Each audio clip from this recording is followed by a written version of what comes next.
don't know our position.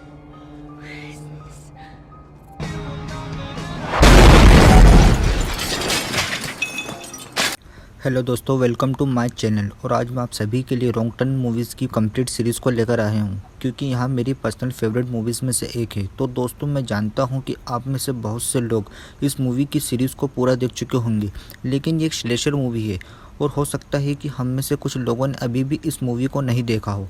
और अगर आप पहले इस मूवी को देख चुके होंगे, एक बार फिर से देख लीजिएगा, आपको बहुत ही ज़्यादा मज़ा आने वाला है। दोस्तों, रॉन्ग टर्न सीरीज़ का पहला पार्ट रियल एस्टेट पर बेस्ड था, और जब ये मूवी रिलीज़ हुई थी तो उस टाइम लोगों ने इसे प्रसन्न एक्सप्लोर करने के साथ साथ जंगल में जाना भी छोड़ दिया था, जिससे कि हम लोग यहाँ समझ सकते हैं कि ये मूवी कितनी क्वालिफाई थी।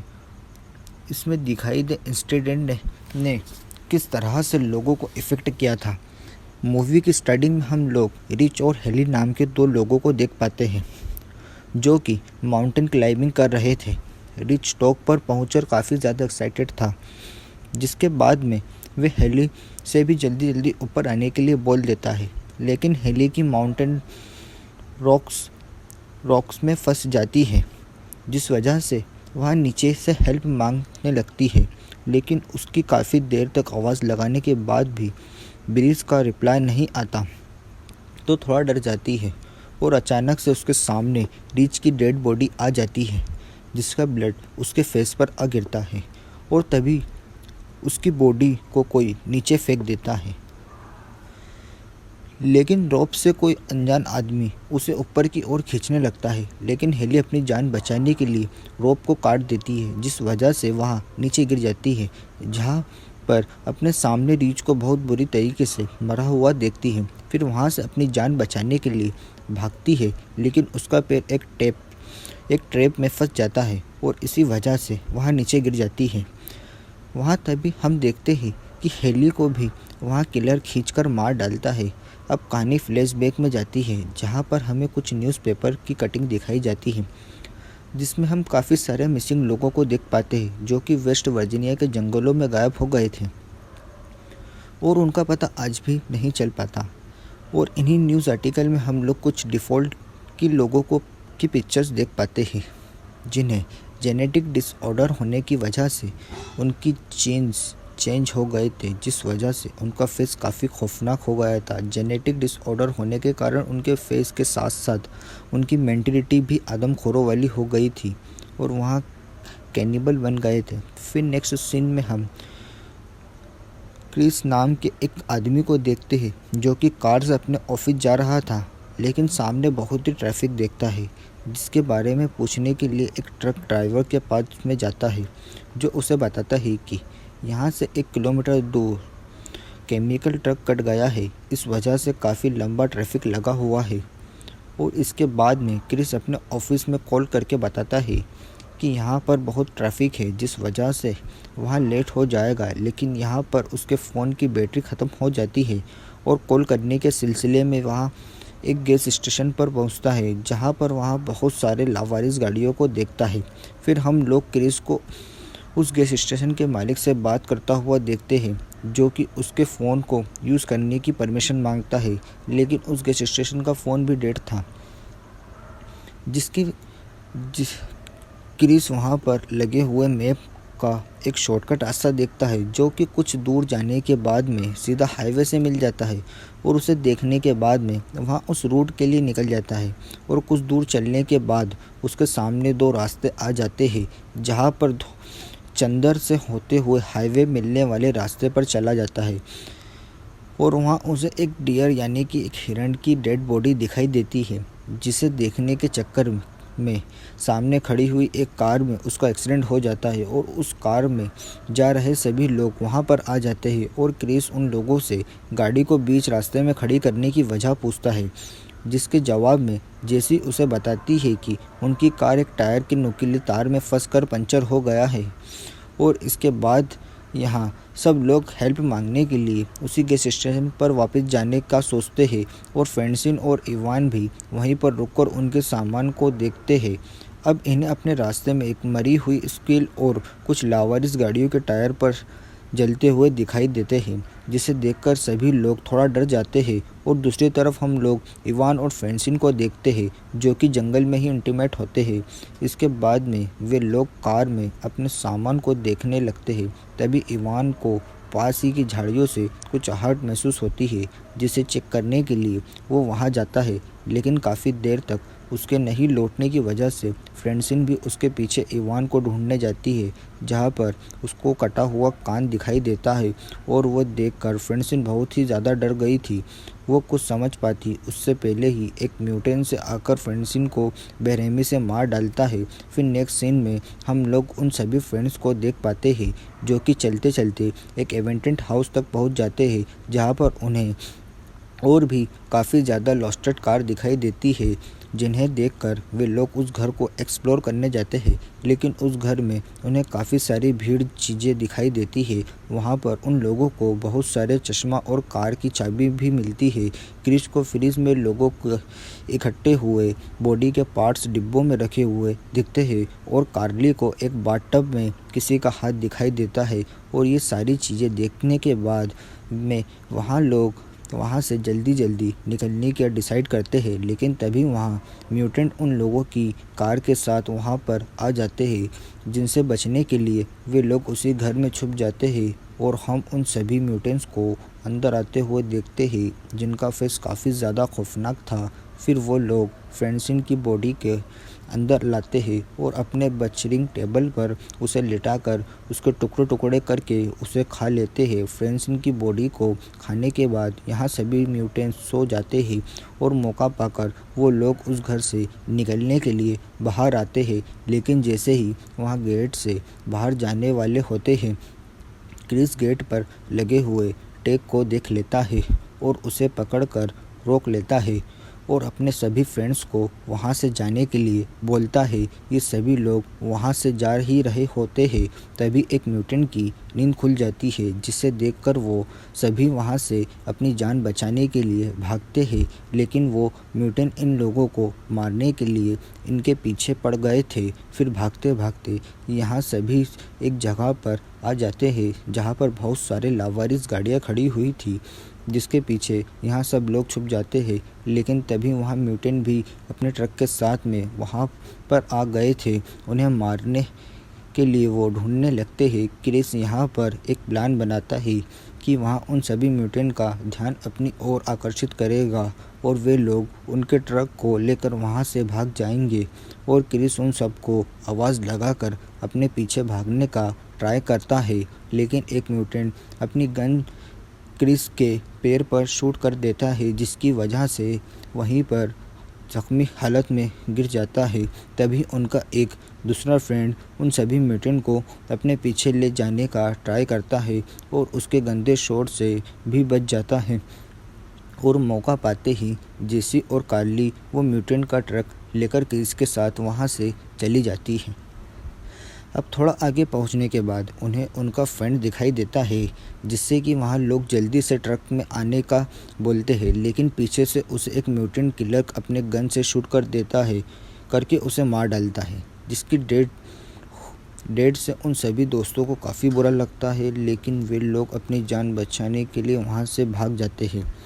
अब थोड़ा आगे जाने पर उनके सामने एक पेड़ गिरा हुआ था, जिस वजह से वहाँ अपना ट्रक रोकते हैं, और ट्रक रोकते ही उसका पहिया ज़मीन में दब जाता है, जिस वजह से वह आगे नहीं बढ़ पाते और पैदल ही अपने सफ़र को जारी रखते हैं। अब उन्हें चलते चलते सुबह से शाम हो जाती है, जिस वजह से वह थक भी जाते हैं। वो रुककर थोड़ा रेस्ट करने की सोचते हैं, जहाँ पर कार्ली उन्हें एक वॉच टावर दिखाती है, जिसे देखकर वो काफ़ी ज़्यादा खुश होते हैं, और वो लोग उस वॉच टावर पर चढ़ जाते हैं। ऊपर जाने के बाद में वे लोग उस पूरे जंगल को देखते हैं, जो कि काफ़ी ज़्यादा विशाल और बहुत ही घना था। और इसके बाद में वे लोग उस जगह को एक्सप्लोर भी करते हैं, जहाँ पर जेसी को एक फॉरेस्ट किट दिखाई देती है, जिससे कि वो क्रिस के ज़ख्म पर उसकी पट्टी करती है। तभी कार्ली को वहाँ पर एक रेडियो मिल जाता है, जिसकी मदद से वे लोग अपने पास के पुलिस स्टेशन पर कांटेक्ट करने की कोशिश भी करते हैं। लेकिन उन्हें सामने से कोई भी रिप्लाई नहीं मिलता। और तभी क्रिस ये नोटिस करता है कि वो तीनों म्यूटेंट उन्हें ढूंढते ढूंढते उस वॉच टावर तक आ गए हैं, जिन्हें देखने के बाद में उन सभी को छिपने का बोलते हैं। लेकिन तभी उनके रेडियो से पुलिस रिप्लाई आता है। इसकी आवाज़ से वो म्यूटेंट भी सुन लेते हैं और वो समझ जाते हैं कि यहाँ लोग वॉच टावर के ऊपर है। पुलिस उन सभी से उनकी लोकेशन पूछती है, लेकिन इन सभी को उनकी लोकेशन के बारे में कुछ पता नहीं होता, जिस वजह से पुलिस इन सभी लोकेशन के बारे में नहीं पता होता, जिस वजह से पुलिस इनकी हेल्प करने के लिए नहीं आ पाती। और तभी रेडियो की सिग्नल चले जाते हैं और हम उन म्यूटेंट किलर को ऊपर आता हुआ देख पाते हैं, जिनसे बचने के लिए क्रिस वहां पर रखी हुई वज़नदार चीज़ों को वॉच टावर के गेट पर रख देता है, ताकि वहां म्यूटेंट वॉच टावर पर आ नहीं सके। लेकिन फिर भी वह म्यूटेंट वॉच टावर पर आग लगा देते हैं, जिसके बाद में वे लोग अपनी जान बचाने के लिए एक विंडो को तोड़ देते हैं और डिसाइड करते हैं कि हम सब एक बड़े पेड़ पर जंप करेंगे। क्रिस पहले जाता है और उसे जिंदा देखकर जेसी और कार्ली भी एक एक करके उस पेड़ पर कूद जाती है, लेकिन वहां से कूदते हुए उनको वो किलर देख लेते हैं, जिसके बाद में वो लोग भी उन पेड़ पर चढ़ जाते हैं। और इन सब के दौरान म्यूटेंट कार्ली के पीछे आ जाता है और अपना हैमर कार्ली के मुंह में घुसाकर उसे बेरहमी से मार डालता है, जिसे देखकर क्रिस और जेसी दोनों इमोशनल हो जाते हैं। लेकिन वे लोग अपनी जान बचाने के लिए वहां से भाग जाते हैं और क्रिस यहाँ पर जेसी को बताता है कि मैं उस किलर को अपनी तरफ बुलाऊंगा और तुम इस ब्रांच को होल्ड करके रखना, और जैसे ही वहाँ तुम्हारे सामने आएगा तुम इस ब्रांच को उस पर छोड़ देना। लेकिन जेसी इस बार उसे ऐसा करने से मना कर देती है और खुद ही उस म्यूटेंट को अपने सामने बुलाती है, और उसके सामने आते ही क्रिस उस ब्रांच को छोड़ देता है, जिसके बाद में म्यूटेंट नीचे गिर जाता है और उसे उस वजह से वहाँ पर बहुत ज़्यादा इंजर्ड हो गया था। जिसके बाद में वहाँ म्यूटेंट काफ़ी गुस्सा हो जाते हैं, वहाँ दोबारा से उनके पीछे पड़ जाते हैं। फिर हम लोग देखते हैं कि क्रिस और जेसी वहाँ से निकलकर एक वाटरफॉल के पीछे छुप जाते हैं और वो रात वहीं पर बिताते हैं। अब अगली सुबह हम लोग उन दोनों को वहाँ से जाते हुए देखते हैं, जहाँ पर थोड़ा आगे जाने के बाद में उन्हें एक हाईवे दिखाई देता है, जिसे देखकर काफ़ी खुश होते हैं। लेकिन तभी वहाँ एक म्यूटेंट उन पर हमला कर देते हैं और क्रिस को नीचे गिराकर जेसी को वहाँ से अपने साथ में ले जाते हैं। तभी क्रिस को वहाँ पर एक पुलिस की कार दिखाई देती है और वो उसे मदद मांगने के लिए वहाँ पर जाता है। वहाँ सारी घटना से के बारे में उस ऑफिसर को समझा रहा होता है। यहाँ तभी एक म्यूटेंट उस ऑफिसर की आंख पर अपने तीर से अटैक करता है, जिसकी वजह से उसकी वहीं पर डेथ हो जाती है। क्रिस उसकी कार के नीचे छुप जाता है और फिर वो म्यूटेंट उस ऑफिसर की बॉडी को कार में रखकर वहां से चला जाता है। नेक्स्ट सीन में हम लोग जेसी को देखते हैं, जिसे उन किलर ने उसे बेड पर बांध कर रखा हुआ था और उसे टॉर्चर कर रहे थे। तभी वहाँ दूसरा किलर उस पुलिस ऑफिसर की बॉडी को अंदर लेकर आता है, जिसे वे लोग काट के खाने लगते हैं। और यहाँ सब देखकर जेसी काफ़ी ज़्यादा डर जाती है और बाहर हम क्रिस को देखते हैं, जो कि जेसी की आवाज़ सुनकर उसे बचाने के लिए उस घर में आग लगा देता है और कार से उस घर का दरवाज़ा तोड़ते हुए उन म्यूटेंट पर अटैक कर देता है। वो एक किलर के सीने में एक न्यूक्लियर वेपन घुसा देता है, जिसके बाद में वहाँ जेसी को खोलने के लिए जाता है। लेकिन तभी पीछे से एक दूसरा किलर उस पर हमला करता है और उसे बस मारने वाला था कि तभी जेसी एक बो को उस किलर के सर में घुसा देती है, जिस वजह से वहाँ किलर वहीं पर मर जाता है। लेकिन अभी भी एक किलर जिंदा था, जो इन दोनों पर अटैक कर देता है। लेकिन इस बार भी जेसी जैसे तैसे वहाँ दोनों उसे नोच कर देते हैं। फिर क्रिस उनकी गन लेकर बाहर आता है। वहाँ कार के फ्यूल के टैंक पर शूट कर देता है, जिसके बाद में वहाँ पर एक बहुत ही बड़ा ब्लास्ट होता है और सीन यहीं पर कट होता है। अब मूवी के एंड में हम लोग क्रिस और जेसी को देख पाते हैं जो कि उनके ट्रक को लेकर वहाँ से चले जाते हैं और वे उसी गैस स्टेशन में पहुँचते हैं। उन्हें वहाँ पर आता देख गैस स्टेशन के ओनर को लगता है कि इस ट्रक में वो किलर है और वो उसे मारने आ गए हैं, जिनसे बचने के लिए वहाँ गैस स्टेशन का ओनर अंदर चले जाता है और वहाँ पर छुपकर देखने लगता है। लेकिन तभी वहाँ देखता है कि ट्रक के अंदर क्रिस और जेसी है। फिर क्रिस वो मैप को फाड़ देता है जिसे देखकर वो रॉन्ग टर्न लिया था। अब हमें कुछ टाइम के बाद का सीन दिखाया जाता है जहाँ पर पुलिस उसी घर को इन्वेस्टिगेशन करने के लिए आई हुई थी, लेकिन तभी एक ऑफिसर के पीछे उन्हीं म्यूटेंट में से एक म्यूटेंट आ जाता है जो कि उस पुलिस ऑफिसर को बहुत बुरी तरीके से मार डालता है, जिसके बाद में यहाँ मूवी उसी म्यूटेंट की खौफनाक हंसी के साथ एंड हो जाती है। दोस्तों, आज की हमारी इस मूवी में हमने देखा कि इंसान कि एक छोटी सी गलती उसे कितनी महंगी पड़ सकती है और ये ट्रैफिक में कुछ टाइम फंसे रहने की जगह शॉर्टकट के थ्रू रॉन्ग टर्न लेना क्रिस को कितना महंगा पड़ सकता है। दोस्तों, यहाँ रॉन्ग टर्न मूवी का पहला पार्ट था जिसमें अभी भी बहुत सारे पत्ते खुलना बाकी हैं। यहाँ म्यूटेंट कौन थे और ये जंगल में क्यों रह रहे थे, यहाँ आपको आने वाली कहानी में पता चलेगा। तो मैं आपसे रिक्वेस्ट करूँगा कि हमारे साथ इस चैनल पर बने रहिएगा, क्योंकि आपको इस सीरीज़ में बहुत ही ज़्यादा मज़ा आने वाला है। और अगर आप पहली बार हमारे चैनल पर आए हैं तो चैनल को सब्सक्राइब करके ज़रूर जाना। जल्दी आपके लिए मैं इंटरेस्टिंग वीडियो लेकर आने वाला हूँ। तो अब हम मिलेंगे अगले वीडियो में। धन्यवाद।